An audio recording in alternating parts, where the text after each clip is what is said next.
Hello, welcome to the morning news. Just days before the start of the Summit of the Americas, the other parallel conferences are getting ready to start. Cuba's civil society delegation is expected to make a statement this Tuesday, one day before the start of the youth summit, as well as the other civil society forums. Social movements of the hemisphere are also scheduled to meet for the People's Summit, which begins Thursday. Among the 3,000 delegates expected at the event, Nobel laureate Rigoberto Menchú spoke about the opposition to the U.S. decree against Venezuela. I don't believe that any Nobel laureate should threaten the use of weapons or use of force, or even less an invasion, because Nobel laureates exist to mediate, to facilitate dialogue, to begin mediation, to promote diplomacy, to show that wars do not make sense. This is why many Nobel laureates do not agree with the Obama decree.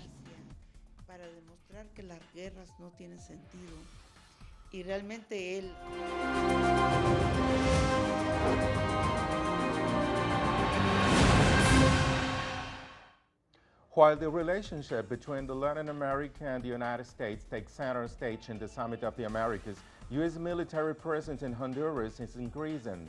Our correspondent Gerardo Torres has this report. There are 500 permanent United States troops at the airbase in Sotocano in the Palmarola Valley in Honduras, and now will have its firepower increased with the arrival of 250 Marines equipped with a high-speed JHSB Spearhead catamarans, CH-53E Super Stallion helicopters, MB-22 Osprey Teal rotors, and KC-130 Hercules tankers, according to the United States Defense official site. This is a request made by them. It is still being studied and analyzed to present the recommendations needed. We are fighting together the war against drugs, and we have to ask for more support from the United States, and this is where this request is coming from. The United States Marines have the ability to sustain combat for 60 days without any external assistance. The United States say that this aims with the additional force to aid in providing security for the country. However, some experts disagree. I don't know what the point of this foreign military force is, or what they are doing in a country that supposedly has order, laws, and a military and police force of over 24,000 that are supposedly developing ways to increase security, and that the state is paying for the taxes of the people. The announcement of the new U.S. military force in Honduras takes place 1 week after the visit of General Kelly, chief of the Southern Command of the U.S. Army, who claimed that they would guarantee the safety of international investors in Honduras. Gerardo Torres, teleSUR, Central America. Argentina announced the declassification of all secret documents related to the 1982 Malvinas War. Our correspondent Leo Poblete-Coduti with more from Buenos Aires.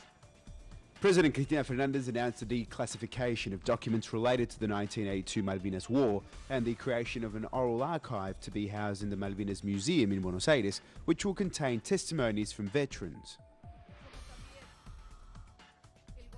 We are the government that took the bull by the horns, taking the veterans out of the shadows, building the museum where these archives will be housed, and that has also, through a decree I have signed, decided to declassify all information that exists in relation to the Malvinas Islands.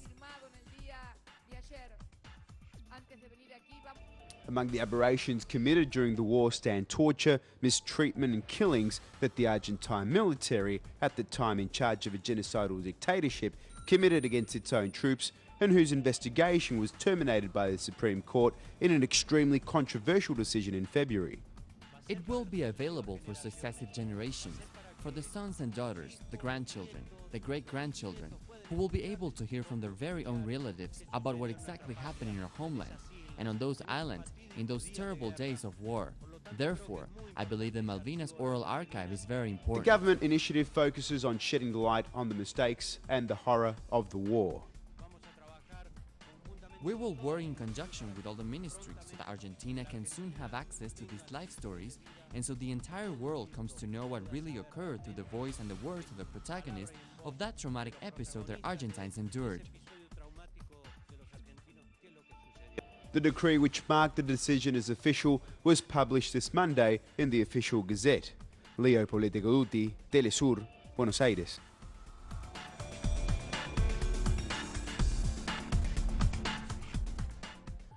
More than a week after Saudi Arabia began a bombing campaign in Yemen, Houthi rebels have taken control of the presidential palace in the city of Aden.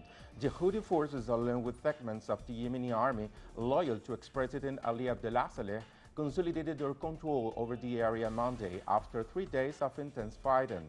Aden is considered to be the last bastion of forces aligned with deposed leader Abdurrahman Mansour al-Hadi, who the Saudi-led coalition is looking to reinstall. In the Russian capital of Moscow, delegates from Syria's government and opposition groups met for another round of talks that seeks to end the brutal 4-year conflict.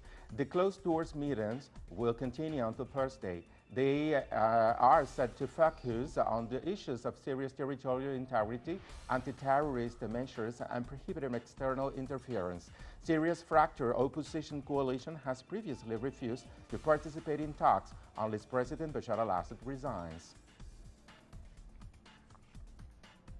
Ukrainian President Pyotr Poroshenko confirmed that Kyiv is willing to call a referendum on federalization and constitutional position of the self-proclaimed Popular Republics of Donbass.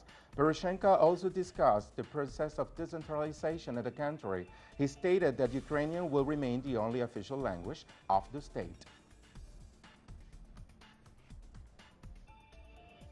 And after last week's brutal massacre of nearly 150 students by al-Shabaab extremists, Kenya's army began bombing their training camps.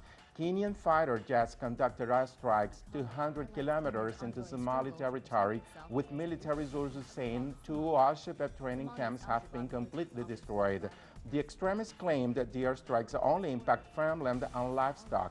The massacre at Kenya's Garissa University is the latest attack by Somalia's Al-Qaeda-linked group, who began targeting Kenyan civilians after the 2011 African Union intervention in Somalia, in which Kenya participated. The airstrikes only impacted farmland and livestock.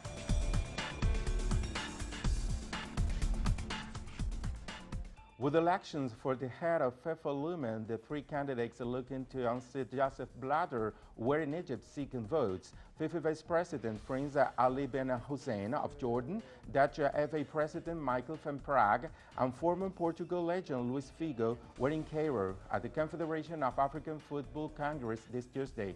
Despite the numerous scandals that have embroiled his tenure, the 54 African member countries of FIFA are expected to vote for Blatter, who is seeking his 5th term. The candidates will be in the Bahamas for the CONCACAF Congress next week, before going to Asia's Soccer Federation meeting in Bahrain at the end of the month. Comparing what revenues of FIFA right now. More on these on our website, telesurtv.net/English. Thank you for watching and have a nice day.